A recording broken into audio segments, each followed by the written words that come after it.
this really isn't a bad look as we get ready to dip our toes into winter. Hey, dive in for a minute. This ain't a bad look either, right? All up under the sea. And y'all, pardon me, but I can't help but think about salmon. Oh, okay, I know, but it's where they come from before you cook them up and you saute some spinach and maybe put all of that over a bed of fluffy kiwi. And yet, when's the last time you've considered that what ends up inside these guys ends up on your plate and then ends up in you? In other words, what goes on in here is impacted by what goes on out here. What I'm trying to tell you is environmental justice is everybody's issue.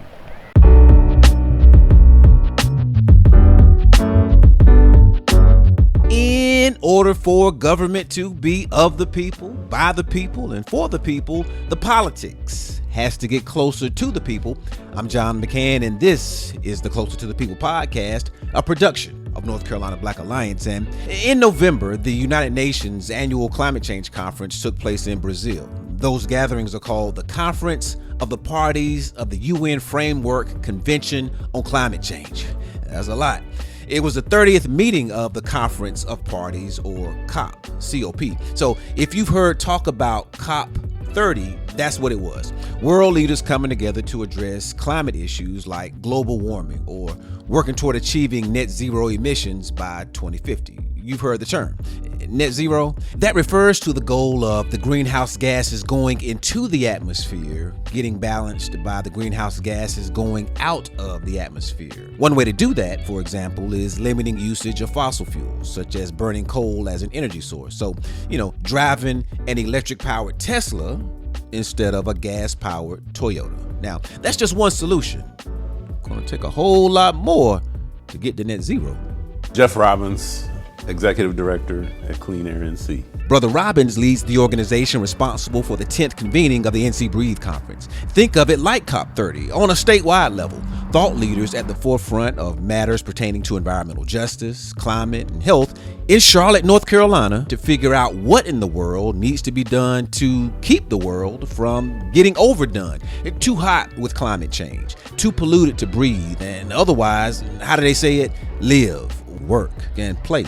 I think there's a few things we were trying to accomplish. Number one, I think we wanted to recognize some of the achievements and things that folks have been working on in this space over the last probably year to 2 years, and I think we achieved that. I think the second thing was, how do we start to bring in the next generation of climate warriors who are going to be taking the work up for the next 2 to 3 decades. And I think the third thing was really giving people some positive energy and some thoughts around what kinds of solutions and, areas that people can collaborate on, find strength with each other, and really get energy back into what's happening despite what's going on in the country today. One of the things COP does is help vulnerable communities adapt to the effects of climate change. Now, we're talking about the United Nations, so that's big picture, global, macro. Here's what that can look like on the micro level. All right, so I live here in Charlotte, North Carolina, on the west side. For those that are familiar, Beatties Ford Road, which is a historic corridor, we're surrounded by 3 interstates. So our neighborhood was destroyed by I-85, I-77, and Highway 16 through redlining, right? And now the same red line community is now an EJ community because of the highway emissions. So now we got poor air quality. There's a rock quarry in our neighborhood that blasting and tearing into the land, dealing with the groundwater, air pollution still. So we see it every day in how our communities were built. A lot of cement, not a lot of trees, which means we have those high energy bills. Always got to run our air conditioner because we don't have the trees for cooling. Like in Charlotte, if you go to the other side of town, Myers Park, Dilworth, there's literally a 5-degree difference because of the tree canopy. So, so our everyday life is impacted, but because it takes takes longer to see the impact, we don't think it happens because it happens so gradually. But we are experiencing it every day when we have to pay our bills or we have to go take a deep breath of air. Whole lot of good intentions with COP30, but it wasn't all good. You see, there was no agreement on what to do about fossil fuels, the primary culprit of climate change caused by humans. Now, keep in mind, there's a lot of money to be made by keeping folks using fossil fuels. So there's that. It's business. Something else bad about COP30. It was the first time the United States did not send an official delegation. This current White House administration ain't the most environmentally friendly bunch you'd ever want to come across. Look, not only is this a family-friendly podcast now, there's also a 501c3 friendly podcast. So that's all I'm going to say about the White House. But connect the dots, and what you'll see is a pattern portending a lack of commitment by Americans to do our part to address climate change. What you know about data centers? You've heard of them, right? Great big facilities, giant centers that store data. Now, that's real simplified the way I gave it to you, but that's the long and short of it. Think about your house and all of the devices and gadgets powered by computers. That's just your house. Now think about a business and all of the complicated computer networking it takes to keep things running. All of that data, all of the space needed to store gobs and gobs of information. That's where data centers come in, and there's a company called Energy Storage Solutions that's trying to put one in Edgecombe County, in the Kingsboro neighborhood, by Janice Bullock's house. I'll paraphrase her. The devil is a liar. Not in my backyard. And I cannot say that I'm opposed to it altogether because I don't have that much information. Don't have that, the complete knowledge of what a data center is. However, I did, once I heard about the project and got some information, and I'm understanding that it's like a giant computer that's going to be a facility housing servers, knowing that in order to keep those servers running, there's got to be some type of cooling mechanism, and that's noise. Noise pollution. Residents are worried about air pollution. There's already drought conditions in Edgecombe County, so residents are wondering what's going to happen with the water supply when millions of gallons are soaked up in order to keep the data center from overheating. The data center is supposed to bring 500 jobs, but look here, these people got too much sense.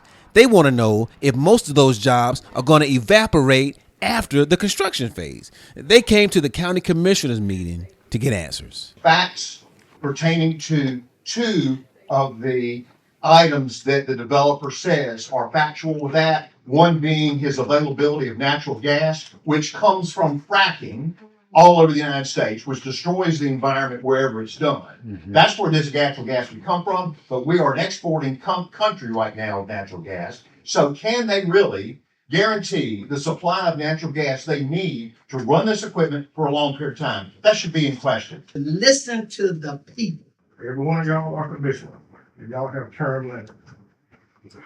We will primary you. We've heard they use a lot of water, they use a lot of electricity. We don't know what's going to happen with our utility bills. So we're planning the data mining center, which would put a huge burden on power and water resources in the Kingsboro area.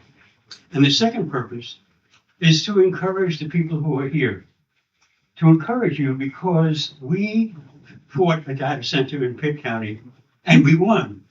I'm so tired of our elders having to come out of their homes in the cold and tell you year after year after year after year that we don't want harmful stuff in our community. It's not hard. There's nothing about the information that's confusing. It's very clear. It's harmful. It's going to bring a little bit of jobs, and it's going to bring y'all a lot of tax write-offs and a lot of money. But the people sitting out here who voted for you do not benefit. In the way that we voted for you, I just unseated Kenson's mayor. Ask about me. We will get you out of here too. Mm-hmm. All right, here's why it matters who you vote for. The commissioners did not have anything to say to the people, except for Chairman Leonard Wiggins, who said everything is being done in the open. They're not going to pull a fast one. But it was Vice Chairwoman Viola Harris who really got closer to the people. She explained how this project is not going to get an automatic thumbs up from her, said it's got to be something that's good for the people of Edgecombe County, where most of the people are black. It's right there in the census. The Kingsboro community, historically black. Folks just trying to breathe clean air, trying to get a good night's sleep without a bunch of noise. We know for a fact that they target low-income, rural, and black communities to place these data centers in. We know for a fact that they take millions of gallons of water. And we know for a fact that Edgecombe County is one of two counties that is in severe drought. So where the heck are they going to get this water from in the middle of the drought? Agriculture is one of our leading economic development opportunities in rural communities. We need more of that. We need more land preservation, culture preservation. Again, things that draw on our strength, not extract from them. Folks love to come here and fish. Folks love tourism. They love outdoor tourism. It's a $16 billion industry. Those are the type of economic development opportunities that we want to see here at Freedom.org, not the extraction and AI data centers. All right, let's stop right there and expand our view, because if you're really tracking with what she's saying, she's talking about representation. Now, whether it's at the county level with this proposed data center or at the state level where the voting lines in Edgecombe County were redrawn this year to make it more likely that a Republican would win this congressional district that historically sends a Democrat to Washington, D.C. to advocate for what the people here want, when you really consider that, it's all about representation and whether or not your vote has real power. When you think about gerrymandering, specifically racial gerrymandering, so the practices of that look like two terms, cracking and packing. So cracking is when you crack up a district so much that you dilute the power of voters. And so in this case, it's primarily black and brown communities that get diluted in that way. Or packing, where you pack black and brown communities and voters so tightly that they only have influence over one or two districts in comparison to other communities that may have influence over several districts within an area. And so when you think about diluting that power, that means that these districts have been manipulated in a manner to which the voting power needed to ensure that representatives that actually care about the values of that community are actually elected. That gets eliminated because, and it's not because people aren't showing up to the polls, it's because of how the lines are drawn, how the maps are drawn. It's an intentional effort to dilute that power. And so it absolutely connects to environmental justice or any other issue area, because when you're thinking about the folks making the decisions around where are these corporations going to be located, or what type of pollution they're going to allow. These are the decision makers that are being put in these seats, making these decisions that ultimately are detrimental to community. And so the connection between communities actually having the voting power to make informed decisions and actually have folks represent their values is critical in any issue area.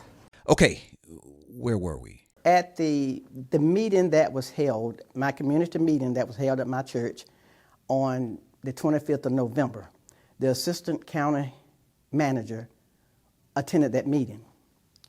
And I made mention of the fact that he and two other county members had gone out to Memphis.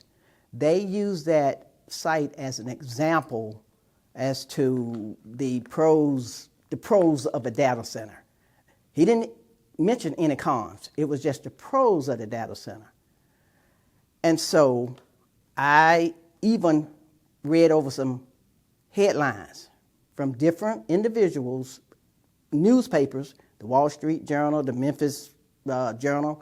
I had a friend that lived out there, so she sent me headlines of the negativity.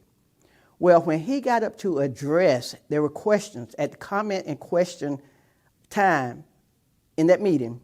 He made the comment, having, yes, visited that site, and the question was asked, did you talk to the people? That's when he commented, the site was in the middle of nowhere. And that was disturbing because Kingsboro is not in the middle of nowhere. Anybody ever told you black people are not monolithic? While I think people's concerns are legitimate, I think they've given some excellent conversation pieces about what the impacts are to the environment and how do you mediate that. But to simply say no, I think that impedes economic development. To simply say no stops growth. When we think about AI data centers and what they do, when we talk about net benefit, let's think about healthcare at large.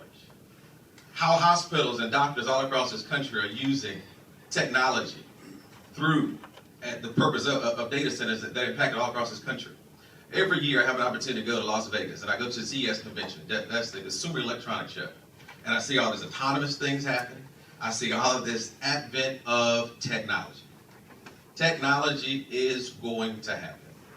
Whether that data center is built in Edgecombe County or whether it's built in Kalamazoo, the benefits that we get as a community, we may not realize them at this present moment because we have another point, we may not have all the facts, but there are a number of organizations that have developed all across this country where they don't have all the facts, but they work through those issues, they navigate the problems, they overcome the challenges.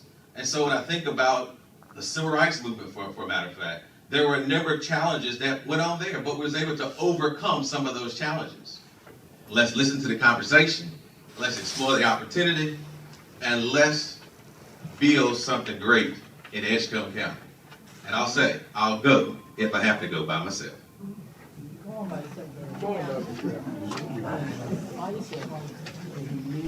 This is not conversations. These people are champions of environmental justice. They have a whole placard fighting for the same things on the same land in the 90s. In the 90s. We are talking about a huge hog slaughter plant that would have been slaughtering, 22,000 hogs a day. Now, you say you were out there. You saw what Kingsboro is, Antioch Road. What is the distance from Antioch Road to that Kingsboro plant? Close. Very close. So that's what we would have to have been dealing with, the stench, the water pollution of that slaughter plant. And that company was very confident about coming in there. It was like we were facing Goliath. And we are in that situation again. We are facing a Goliath. But we are the David. We can overcome. We'll win this thing. Our point here is that we are not against economic development. We are against environmental injustices. We are for equitable economic development. And what we know about these data centers is that most of the places do not see the economic tax benefits or tax revenue that they proclaim that they bring. Most of the communities, if not all of the communities that we have researched, have not seen huge permanent job creation from data centers. That's not what we see. So yes, we are opposing AI data center economic development. We are opposing extractive economic development, where we welcome community-based economic development that strengthens our community, that circulates our local dollar. Again, it's statistically proven that it's a much better strategic growth plan than what we're looking at right now. We're starting to see what we thought we would see and what we did see in the first President Trump administration, where foundations and organizations are rising to the challenge to support organizations that are doing this work. And I think what we're going to start to see is more collaboration. You know, one of the outputs from this conference is how do we start to take what we did today and build committees and coalitions to start to bring the young folks in, to keep them engaged. North Carolina Black Alliance, I had coffee and a meeting with Dr. Lee 2 weeks ago in Raleigh. And she brought up a great point. You know, you all have such great reach. You have so many contacts. But she said, hey, you all are doing some things that we don't have those strengths and capabilities in. Let's share and collaborate through an MOU to really carve out an opportunity for you to work with us to then benefit the communities that we both serve. And we have to go out and be comfortable selling what we can do. We got some smart people at our organization and the organizations that we work with. And so there's some opportunities. We just got to break through and find those things that we can find common ground with, even with people that are on the right and the left. agree on the things that we can agree on, and let's figure out what we need to do. Y'all, there are actually some more folks from the NC Breathe conference that I need you to meet. But I'm gonna let you get out of here for now. Go and experience some of this relatively fresh and increasingly hot air circulating in this globe that'll get warmer if we stay neutral about achieving net zero.